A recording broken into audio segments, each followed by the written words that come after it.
Hello everyone, मैं 2019 का grammar paper और एमसीक्यू आप लोगों को सॉल्व दे रही हूँ इंग्लिश का। वैसे तो क्लास 12 का ही है बुक, तो मैं ईयर का जो पेपर सॉल्व कर रही हूँ तो क्लास 12 का ही है, लेकिन ये 11 क्लास भी फॉलो कर सकते हैं क्योंकि ग्रामर दोनों में ही सेम है।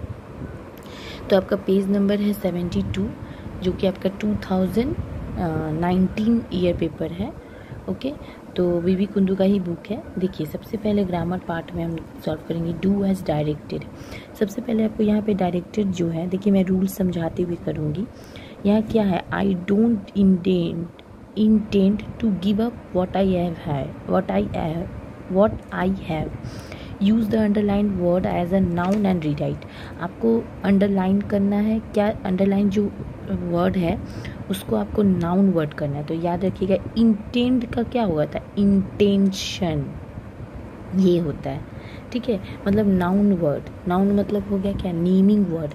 तो नेमिंग वर्ड के लिए आपको क्या होगा, इंटेंशन, मतलब किसी पर्सन के लिए इंटेंशन हो रहा है, तो ये चीज़ को आपको देखना पड़ेगा, ठीक है।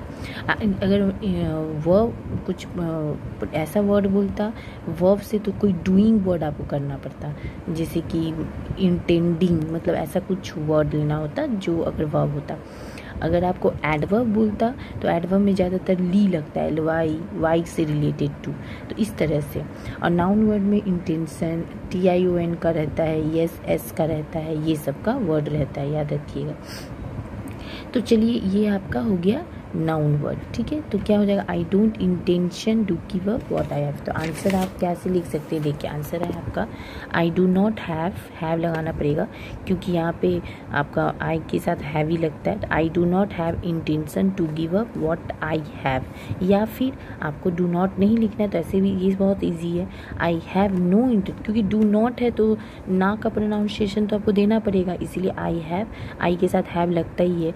ये तो आपको पता है ना। अगर आपको ज़्यादा अच्छे से ये टेंस का रूल है, तो टेंस का रूल जानने के लिए देखिएगा मेरा बहुत स्टार्टिंग में, जब मैंने ये वीडियो सक्सेस मेंटोर जो स्टार्टिंग किया था उसके 2-4 वीडियो के बाद ही देखिएगा, मेरा टेंस का सारा वीडियो अपलोड है, किस में हैज़, किस में हैव लगता है, थर्ड पर्सन में हैज़ लगता है, फर्स्ट पर्सन सेकेंड पर्सन में हैव लगता है, ये सब मैंने अपलोड किया है, आप देख लीजिएगा।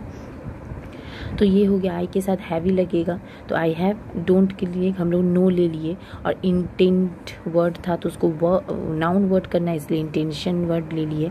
To give up what I have, ये आंसर होगा, ठीक है। आई हैव, ये इजी हो जाएगा आप लोगों को, I have no intention to give up what I have है। नहीं, अगर ऐसा नहीं देना है आपको, इस तरह से रखना है, तो I do not have intention to give up what I have. Okay, ये आपका हो गया। तो आप ये भी कह सकते हैं कि मैम हम लोग कैसे समझेंगे, हैव ही लेना है, हैड भी ले सकते हैं। तो आप ये देखिए, डू वर्ड आपका प्रेजेंट है, इसीलिए आपको प्रेजेंट वर्ड लेना होगा, और प्रेजेंट में हैज़ और हैव ही आता है। तो हैज़ जो होता है वो थर्ड पर्सन, ही है, सी, इट, इस सब के लिए हैज़ वर्ड आता है। और आपका फर्स्ट सेकेंड पर्सन क्या है, आई, यू, वी, दे, ये सब एक से ज़्यादा लोगों के लिए भी ये सब में क्या लगता है, हैव लगता है। आई के साथ हैव, यू के साथ हैव, वी के साथ हैव, WEV के साथ दे के साथ हैव, और मेनी, मतलब बहुत सारे, मतलब जैसे समझ ऑल पर्सन्स हैव होगा, क्योंकि बहुत सारे एक से ज़्यादा हो जाते हैं पर्सन या कोई भी चीज़, थिंग या एनिमल्स है कोई भी, तो उसमें हैव लग जाता है। और एक ठो होना चाहिए, ही, शी, इट, अगर एक ठो रहेगा तो उसमें हैज़ लगता है। थर्ड पर्सन जो कि थर्ड एक मेंबर हो, एक ही मेंबर हो, या एक जानवर हो, या एक पक्षी, जो भी हो वो हैज़ होगा एक ठो के लिए। तो यहाँ पे आई है तो हैव लगेगा ही। अब बोलिएगा कि यहाँ भी तो आई भी तो एक अकेला है, लेकिन नहीं, आई के साथ हैव ही लगता है, आई और यू के साथ हैव लगता है, याद रखिएगा। देखिए मैं यहाँ पे लिख देती हूँ, I, you, we, they, many person, many ए वन से ज़्यादा, मोर, वन से ज़्यादा हो, मोर, ठीक है। जैसे कि पर्सन्स में या फिर एनिमल्स हो गया, मतलब एक से ज़्यादा जो भी हो, इस सब में क्या लगता है, हैव। और हैज़ का कहाँ लगता है, जो एक ठो हो, he, she, my mother, third person हो जो, ये सब फर्स्ट सेकेंड पर्सन है, ठीक है। ही, शी, इट, ये सब क्या है, माई मदर, माई फादर, जो भी आप लिख सकते हैं यहाँ पे, ये सब में क्या हो जाएगा, हैज़। ठीक है, तो वहाँ हैज़, तो यहाँ आई है, इसीलिए हम लोग क्या किए, हैव वर्ड ले लिए। ठीक है, तो यहाँ पे ये या तो ये आंसर लिखिए या तो ये आंसर लिखिए। ठीक है, चलिए नेक्स्ट देखिए। आप तो ये समझ गए, बहुत ही ईजी है। नाउन वर्ड कहेगा तो नाउन वर्ड में आपको TION ज़्यादातर वर्ड लगाना पड़ेगा। ये सब SES वर्ब का भी होता है, लेकिन SES नहीं, TION से ज़्यादातर रिलेटेड टू रहता है आपका। और अगर आपको वर्ब में बोलेगा तो वर्ब से रिलेटेड S या ES या फिर ING का कोई वर्ड या D का वर्ड, ये सब वर्ब के लिए लगाते हैं। अगर आपको लास्ट वर्ड में बोल रही हूँ, मतलब इंटेंट के बाद का वर्ड के लिए मैं ये बोल रही हूँ। और नहीं अगर आपका एडवर्ब होगा तो एडवर्ब के लिए आप क्या लगाइएगा, LY लास्ट में जुड़ता है, मतलब ज़्यादातर Y से रिलेटेड। ठीक है, ये हो गया आपका एडवर्ब। ठीक है, और नाउन वर्ड तो आपका नेमिंग से रहेगा। देखिएगा, इंटेंशन किसके लिए ले आई, इंटेंशन हो रहा है, तो ये सब चीज़ क्या है, ये सब है आपका नाउन के लिए, इसीलिए आपको रीराइट करने बोलता है। ठीक है, चलिए अब नेक्स्ट देखिए क्या है। The tsar said I come to you wise man for an answer to my questions. ये आपको बोला change into indirect speech. Indirect speech मतलब नरेशन, डायरेक्ट इनडायरेक्ट स्पीच जो होता है। देखिए इसका आंसर तो मैं बताऊंगी रूल के साथ। देखिए आंसर तो होगा द सार सेड है ना, सेड किसको बोला था, वाइस मैन को ही ना कह रहा था, इसलिए सेड वाइस मैन सामने ले आइएगा। तो जब भी दो मेंबर रहता है तो टोल्ड आ जाता है, और ये आंसर है। क्वेश्चन रहता तो वहाँ पे आस्क्ड हो जाता, कोई रिक्वेस्ट करता तो रिक्वेस्टेड टू लिख देते, लेकिन यहाँ पे सेड है क्योंकि एक आंसर बता रहा है। तो tsar said I come to you wise man for an answer to my question. वो आया था ना उसे क्वेश्चन जानने के लिए, तो वो एक अपना बारे में बता रहा है, क्वेश्चन नहीं पूछ रहा है अभी, वो बोल रहा है कि मैं इसलिए आया हूँ आपके पास। ठीक है, यहाँ देखिए ना क्वेश्चन मार्क नहीं है, क्वेश्चन मार्क रहता तो आस्क्ड वर्ड होता। तो यहाँ पे द सार और वाइस मैन के बीच में बात हो रहा है और बीच में सेड है, इसलिए क्या हो जाएगा, टोल्ड। जब भी ये दो मेंबर का हो तो वहाँ told, the tsar told wise man. ठीक है, देखिए और फिर क्या लिखिएगा, दैट, क्योंकि ये आपका सेड और टोल्ड वाले में दैट लगाते ही हैं, क्वेश्चन वाले में नहीं लगाते हैं। मैंने लास्ट वीडियो में भी आपको बताया था। फिर ही लड़का है इसलिए ही कम टू हिम, दोनों ही लड़के हैं इसलिए एक के लिए ही और दूसरे के लिए him. For an answer to his question, his क्यों है, दोनों ही लड़के हैं तो हीज। तो देखिए यहाँ पे आपको प्रोनाउंसिएशन समझना पड़ेगा। डायरेक्ट इनडायरेक्ट स्पीच का मतलब क्या होता है कि यही लाइन अभी जो कह रहा है, तो अभी कह रहा है ये लाइन अब थोड़ी देर बाद आपका पास्ट बन जाएगा। तो पास्ट मतलब पास्ट अभी भी है, लेकिन उसको इस तरीके से बताना है, सब इन्वर्टेड कॉमा हटा के, कि द सार सेड, सार कह रहा आई कम टू यू, मैं आया हूँ तुम्हारे पास, wise man for an answer to my question, अपने क्वेश्चन के लिए, आंसर के लिए, ये है ना। तो यही आपको बदलना है, इन्वर्टेड कॉमा हटा के की वर्ड देके, दैट वर्ड देके। जैसे the tsar told wise man that, the सार कह रहा है वाइस मैन को कि वह आया है उसके पास एक आंसर के लिए, उसके क्वेश्चन के आंसर के लिए। वह ये आ गया किस लिए, सार के लिए आया, हिम वाइस मैन के लिए आया, टू हीज क्वेश्चन, ये किसके लिए हीज आया, सार के लिए ही आया। ठीक है, तो आपको यही लाइन को इन्वर्टेड कॉमा सब हटा के अच्छे से एक लाइन में लिखना है, सिंपल में। तो वही ये है, the tsar told wise man that he come to him for an answer to his question. देखिए इसका रूल्स मैं अभी यहाँ समझाती हूँ आपको।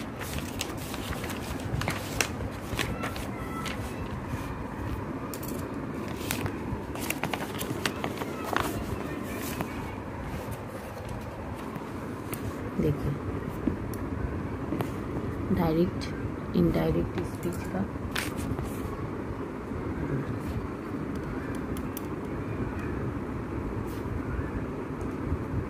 यहाँ क्या होता है, जहाँ पे सेड होता है, दो पर्सन के बीच हो रहा है, तो सेड टू जहाँ होता है वहाँ आप टोल्ड लिखिएगा।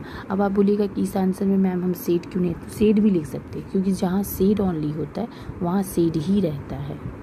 टेल जहाँ रहेगा वहाँ टेल ही रहेगा, लेकिन से रहेगा जहाँ पे तो वहाँ से, और से टू रहेगा तो टेल।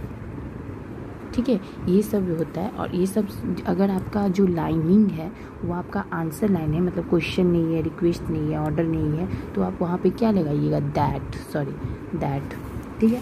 अगर वहीं पे आपका क्वेश्चन से रिलेटेड रहे, क्वेश्चन देखिएगा बाद लास्ट में क्वेश्चन है तो वहाँ पे लिख दीजिएगा आस्क। जैसे यहाँ पे हम लोग क्या लिखे, जैसे राम सेड मोहन, सपोज एक एग्जांपल है, राम सेड टू मोहन, तो क्या हो जाएगा, राम टोल्ड मोहन दैट लगाना पड़ेगा। लेकिन अगर क्वेश्चन मार्क रहेगा तो हो जाएगा Ram asked Mohan, asked word आ जाएगा, ठीक है, अगर क्वेश्चन मार्क रहता है। अब यहाँ पे देखिए, अगर क्वेश्चन आपका WH वर्ड से है तब तो आपको कोई वर्ड ही नहीं लगाना है, मतलब दैट फैट कुछ नहीं लगाना होता है, डायरेक्ट आपको वर्ड से स्टार्ट कर देना होगा।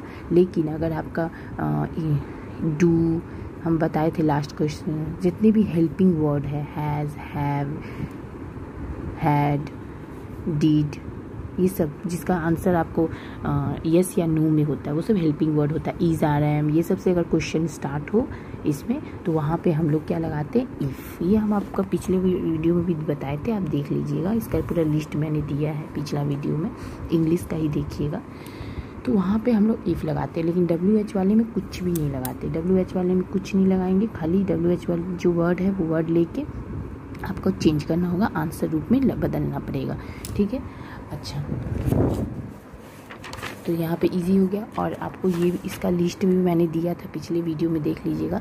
यस्टरडे का होगा द प्रीवियस डे, टुडे का होगा दैट डे, हियर का देयर, मतलब यही बात जब हो रहा था तब तो हियर, अभी मैं लिख रही हूँ तो देयर हो जाएगा, देयर। दीज का दोस, टुडे, टू नाइट का दैट नाइट, ये सब क्या होता है, ये सब मैंने लिस्ट दिया था, पिछला वीडियो ज़रूर देख लीजिएगा। तो ये सब भी आपको देखना पड़ेगा। हियर देयर हो जाएगा, THESE जो दीज रहता है वहाँ दोस हो जाएगा, ठीक है, इंडाइट स्पीच में, ठीक है। और टुमारो का होगा द नेक्स्ट डे, ये सब वर्ड, ओके, याद रखिएगा। नाउ, NOW, नाउ का हो जाएगा देन, THEN, देन, ठीक है।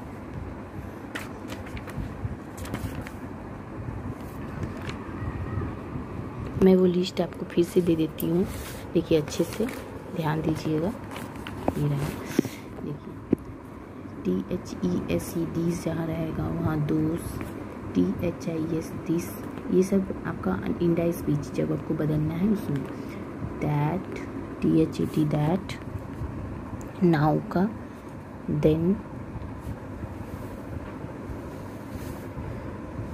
ये अगर दिया रहेगा तब तो आपको चेंज ही नहीं करना है, क्योंकि ये ऑलरेडी आपको बदल दिया।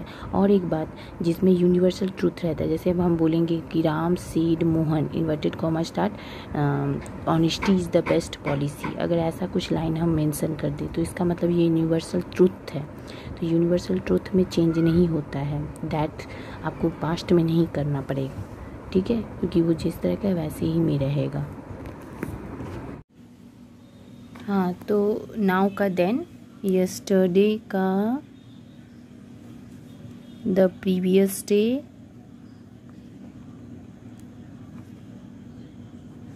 टुमारो का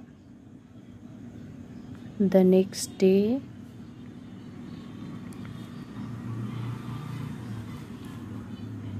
टुडे का दैट डे, टुनाइट का दैट नाइट,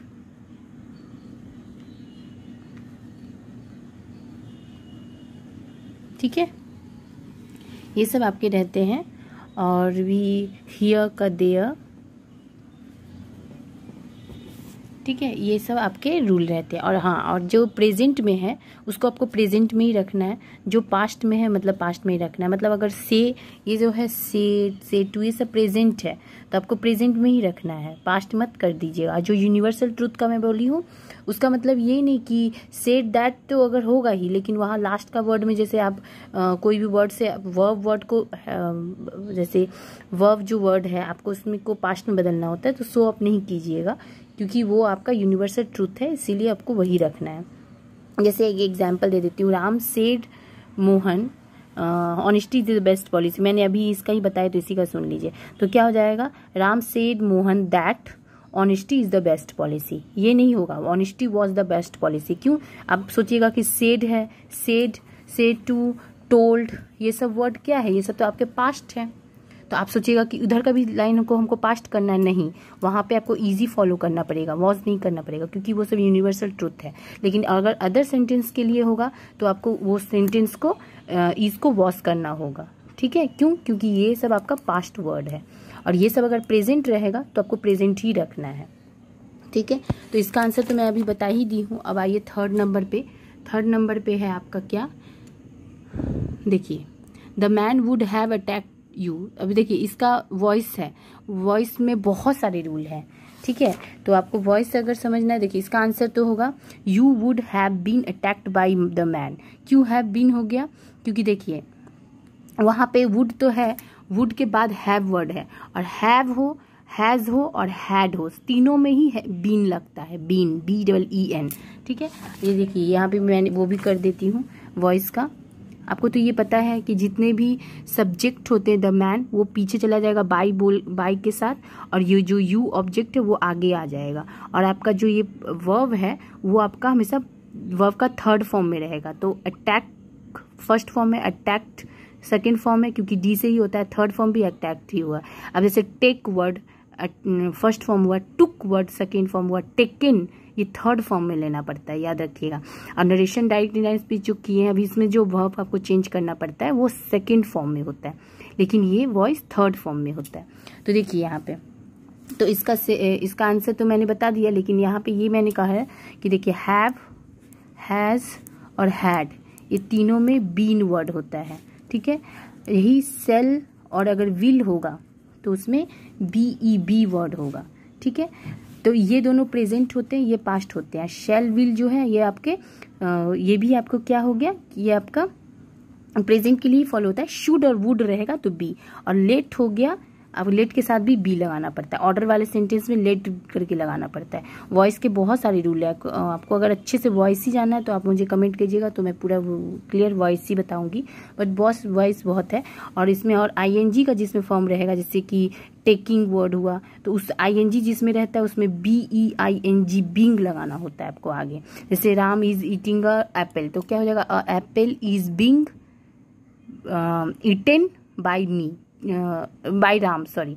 तो क्यों हुआ? क्योंकि वो प्रेजेंट था, इज मैंने कहा, इसलिए आपको वैसा ही वर्ड रखना है इजी में, लेकिन ING के कारण बीइंग लगाया, और बाय तो आपको लगेगा ही।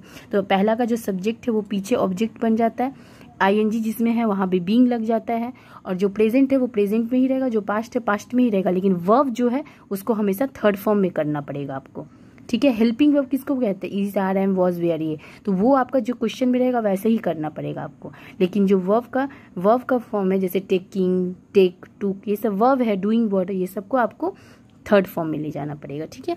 इसीलिए मैंने यहाँ पे देखिए, यहाँ ऑलरेडी आपको पास्ट में ही था, तो हम लोगों ने क्या किया, इसको पास्ट में ही था, इसी वजह से इसको पास्ट ही रखा, इसको थर्ड फॉर्म ही यही है, सेकंड फॉर्म भी यही है, तो यू आगे आ जाएगा।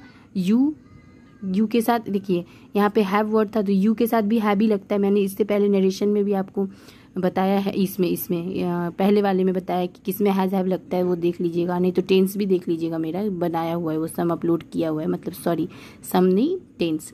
तो यू के साथ हैव ही लगता है क्योंकि सेकेंड फॉर्म है, तो you would have been attacked by the man, ठीक है। अब नेगेटिव सेंटेंस ये बहुत ईजी होता है, मतलब कॉन्सेप्ट ही आपको यही रखना है, लेकिन आपको नेगेटिव में रखना होगा। तो नेगेटिव में आप कैसे रख सकते हैं, देखिए जैसे यहाँ पे क्या है, ये अफर्मेटिव में है, द डोर वॉज ओपन, तो आप क्या कीजिएगा, जो वर्ड है मेन उसका अपोजिट वर्ड कर लीजिए, और नॉट का नेगेटिव है तो नॉट का प्रोनाउंसिएशन लेना होगा, तो क्या हो जाएगा, the door was not closed, हो गया। क्लोज्ड डी क्यों मैंने लगाया, क्योंकि यहाँ वॉज था, अगर प्रेजेंट होता है तो क्लोज कर देते हैं, ठीक है, तो इसीलिए हम लोगों ने क्लोज्ड लिखा। तो इसका सोल्यूशन भी देख लीजिए, यहाँ पे मैंने किया है, the door was not closed, तो मीनिंग एक ही हुआ, दरवाज़ा नहीं खुला है, सॉरी दरवाज़ा नहीं बंद है, मतलब खुला हुआ है, और देखिए यहाँ भी दरवाज़ा आपका खुला था, ठीक है, और यहाँ क्या है, दरवाज़ा नहीं बंद था, तो दोनों का मीनिंग एक ही हुआ, ठीक है। पास्ट रहेगा तो पास्ट में, प्रेजेंट रहेगा तो प्रेजेंट, अगर इज रहता तो हम इज लेते और क्लोज वर्ड रहते, ठीक है। आइए आप सिंपल कॉम्प्लेक्स कंपाउंड में, the sun began to sink behind the trees, the star stuck spade into the ground at last, इसका आंसर तो होगा ये देखिए, when the sun began to sink behind the trees, the star stuck the spade into the ground at last, when word लगाएं, क्यों? अब देखिए complex compound और सिंपल मैंने लास्ट क्लास में भी समझाया था, फिर मैं समझा देती हूँ। कॉम्प्लेक्स वर्ड जो है आपके, उसमें आपको ज़्यादातर क्या वर्ड लेने होते, देखिए यहाँ पे मैंने लास्ट वीडियो में जो मैंने लिस्ट दिया था ये हेल्पिंग वर्ड के लिए। किसका हेल्पिंग वर्ड ये है, जो आपको नरेशन डायलॉग टाइम स्पीच में जो क्वेश्चन स्टार्ट होगा इस सब वर्ड से स्टार्ट होगा तो आपको इफ़ वर्ड लगाना होगा। ऑर्डर होगा, रिक्वेस्ट होगा, ये सब में आपको टू वर्ड लगाना पड़ता है। ये देखिए ऑर्डर, रिक्वेस्ट, विशेष, एडवाइस, ये सब वर्ड होगा तो आप दैट जहाँ लगाते हैं वहाँ दैट ना लगा के टू लगाइएगा। WH में आपको कुछ नहीं लगाना है। और जितने हेल्पिंग वर्ड है मतलब is, are, am, was, were, has, have, had, ये सब जो है उसमें आपको इफ़ वर्ड लगाना होगा। और जो सिर्फ आंसर वाले हैं मतलब जैसे कि सिर्फ आंसर से ऑर्डर नहीं होगा, रिक्वेस्ट नहीं होगा, वो क्वेश्चन नहीं होगा, विशेष नहीं रहेगा, एडवाइस नहीं रहेगा। जैसे मैंने बताया आंसर में सेड टू तो वो टोल्ड हो जाएगा, सेड रहेगा तो सेड ही रहेगा, सेड टू का टोल्ड हो जाता है, टेल का टेल, से का से ही रहेगा, सेड टू का टेल से हो जाएगा। ठीक है, तो ये सब है आपके narration direct in the speech का। अच्छा, अभी जो मैं बता रही थी अब मैं बताऊंगी सब शॉर्टकट में ही मैं आपको बता रही हूँ क्योंकि इतना टाइम नहीं है अब एक एक करके। तो आप कमेंट कर दीजिएगा जो आपको एक पर्टिकुलर लेना है तो वो कमेंट करिएगा। कॉम्प्लेक्स देखिए, सिंपल, कॉम्प्लेक्स, कंपाउंड, हिंदी में सरल, संयुक्त और मिश्र वाक्य। तो कॉम्प्लेक्स में जितने भी WH वर्ड होते हैं, when, who, which, where, what, whom, whose, ये सब वर्ड जो हैं आपके कॉम्प्लेक्स के हैं। तो याद रखिएगा हु हमेशा पर्सन के लिए लीजिएगा और वेयर जो वर्ड है जो जब भी हमेशा प्लेस से रिलेटेड रहेगा वो। सिंपल में कुछ भी नहीं लेना है, आपको बहुत ज़रूरत पड़े तो आप प्रीपोजिशन वर्ड ले लीजिएगा, इन, ऑन, एट, फॉर, ये सब वर्ड ले सकते हैं। ये मैं अपने लास्ट देखिए आज वाला वीडियो देखिएगा ही, मैंने 2018 का जो वीडियो अपलोड किया है ईयर पेपर सॉल्व किया है वो आप ज़रूर देख लीजिएगा। उसमें भी मैंने बहुत डिटेल में कुछ बताया तो जो कि यहाँ पे अच्छे से नहीं बताया। ठीक है, सिंपल में हो गया। कंपाउंड सेंटेंस जो है आपका, कंपाउंड में एंड, और, because, and, so, therefore, if, दस, दैट, ये सभी वर्ड लगते हैं। तो याद रखिएगा ये सब वर्ड आपको कंपाउंड में लगना है और बहुत इजी होता है। देखिए क्वेश्चन है आपका क्या, ये देखिए, the sun begin to sink behind the trees, the shark stuck the spade into the ground at last. तो आपको यहाँ पे क्या लगाना है, वेन वर्ड, क्योंकि जब वो सूर्य का क्या है, वेन का मतलब क्या होता है, जब। The sun begin to sink behind the, जब सूर्य का किरण ट्रीज पे पड़ा, तो जब होता है ना मुंह से जब ही निकल रहा है, इसीलिए वेन वर्ड लगा के आपको ये सॉल्व करना पड़ेगा। तो हो जाएगा when the sun begin to sink behind the trees, the shark stuck the spade into the ground at last. Okay, अच्छा अब उसके बाद है आपका डिग्री। डिग्री में आपको पता है कि क्या होता है, पॉजिटिव, कंपैरेटिव, सुपरलेटिव। तो पॉजिटिव में हमेशा ही ज़्यादातर नो से स्टार्ट होता है। ठीक है, वन ऑफ द जहाँ वर्ड रहेगा वहाँ वेरी फ्यू लगाइएगा, जहाँ वेरी फ्यू वर्ड होगा वहाँ वन ऑफ द लगा के करिएगा। और नो से ही स्टार्ट होता है। और याद रखना एज जो भी वर्ड होगा एज लगा के एज, ये वर्ड कंपलसरी है पॉजिटिव में। और कंपैरेटिव में देन वर्ड बहुत ज़रूरी है, मैंने लास्ट वीडियो में भी बोला था इसलिए यहाँ शॉर्टकट में बता रही हूँ। और सुपरलेटिव में ऑल द बेस्ट, मतलब पूरा फॉर द बेस्ट के लिए, जैसे कि बिजी आपका पॉजिटिव हो गया, बिजियर कंपैरेटिव हो गया, बिजीएस्ट मतलब उसके जैसा कोई नहीं, पूरा बिजीएस्ट है वो, तो वो हो गया superlative.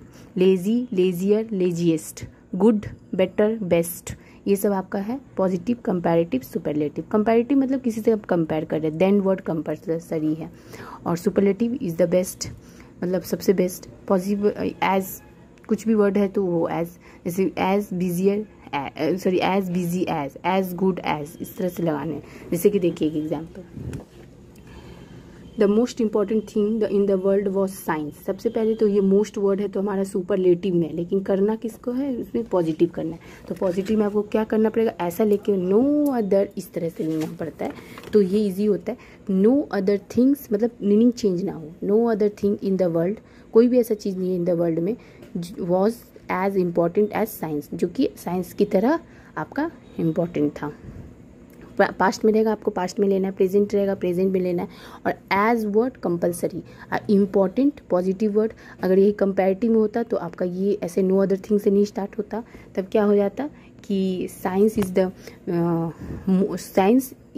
Science was better important, no ऐसे हो जाता, मोर इम्पॉर्टेंट, क्योंकि बेटर नहीं होगा, सॉरी जब जिसमें नहीं होता है इम्पॉर्टेंट या ऐसा कुछ नहीं होता है तो हम लोग लगाते हैं much, more, most.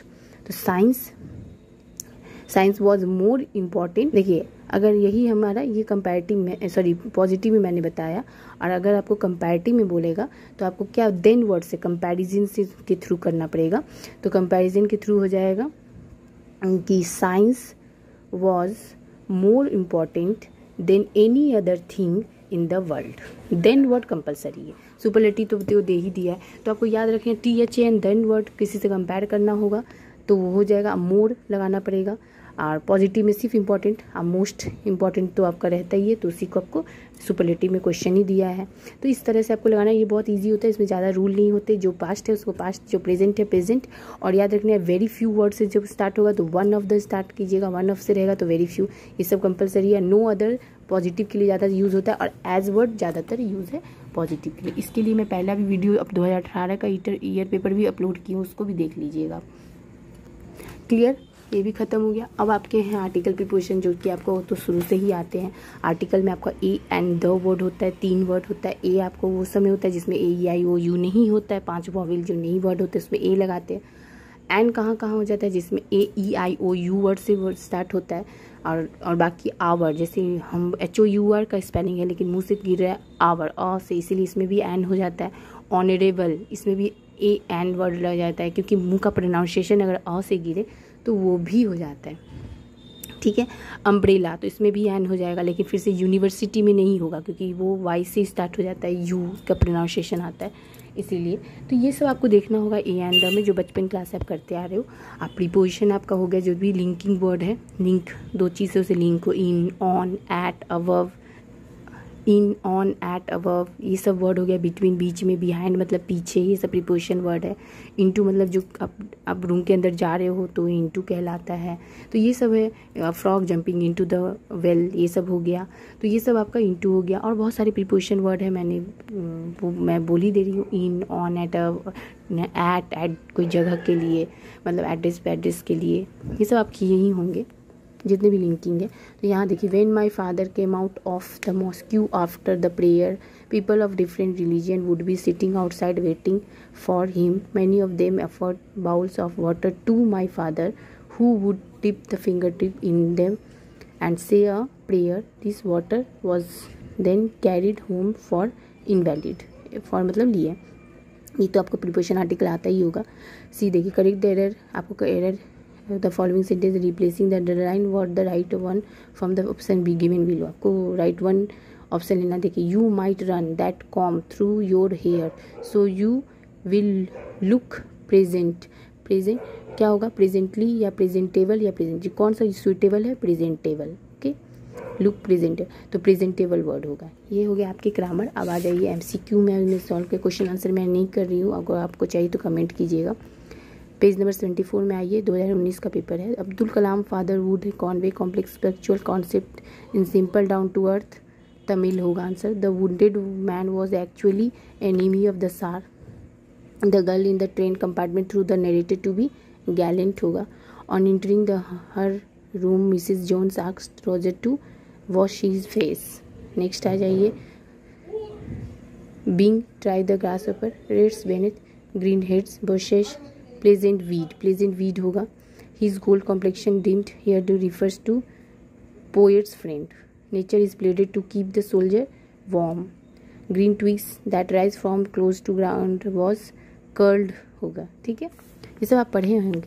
जुबको said that Lomo younger aunt had run away with an architect, Natalie suggested that Lomo should not go after foxes but catch black beetles, the worst of Lomo physical problem is the way he sleeps. Lomo wanted to remind Natalia that her dog was overshot. The woman made her ornament from Nandgaon. The queen gave 5 coins to the guru for teaching Chanandas never to tell a lie. Okay, Mr. Babu Das is the name of Havaldar. The villagers who have come to landlord seeking help are suffering from a terrible famine. Okay, ये सब आपके MCQs है। अगर आपको video पसंद आए तो like कीजिए, शेयर कीजिए एंड सब्सक्राइब कीजिए। Thank you. और इसमें मैंने बहुत शॉर्टकट में बताया, आपको पर्टिकुलर कोई चैप्टर चाहिए या क्वेश्चन का आंसर चाहिए या फिर कोई ग्रामर का पर्टिकुलर कोई चैप्टर का पूरा चाहिए तो वो आप कमेंट कीजिए। Thank you. All the best for exam.